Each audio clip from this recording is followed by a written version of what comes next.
বাদ দেন, একটা দোয়া করেন না, রব্বে করিম তুমি বড় রহমান, তুমি বড় দয়াবান, তোমার দয়া আছে বলে আমার মতো পাপী, আমার মতো জালিম আজকে তোমার দরবারে হাত তোলার সৌভাগ্য পেয়েছে।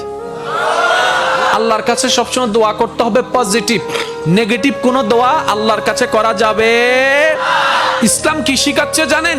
ইসলাম বলে দুশমনের জন্য বদদোয়া করিও না, বরং দুশমনের জন্য তুমি আল্লাহর কাছে দোয়া করো। কিভাবে দোয়া করবা? তুমি রব্বে করিমের দরবারে যখনই হাত তুলবা, নিজের কথা আগে বলবা না, পরের কথা বলবা। আল্লাহ অমুকের দোয়া কবুল করো, অমুকের দোয়া কবুল করো, অমুককে জান্নাত দাও, অমুকের গুনাহ মাফ করে দাও, অমুককে মাফ করে দাও, অমুককে মাফ করে দাও, অমুককে মাফ করে দাও, অমুককে কবুল করে নাও, অমুকের রিজিকে বরকত দান করো। আল্লাহ আমার শত্রুকে সম্পদ আরো বাড়ায় দাও। যখন এই দোয়াটা উপরের দিকে যাবে, রব্বে করিম বলবে, কিরে ফেরেশতা, সে বান্দা নিজের জন্য কিছু বলল না, সব তো পরের জন্য বলল। ফেরেশতা বলবে, আল্লাহ এই বান্দা শুনেছে, তুমি নাকি তার উপর খুশি হয়ে যাও।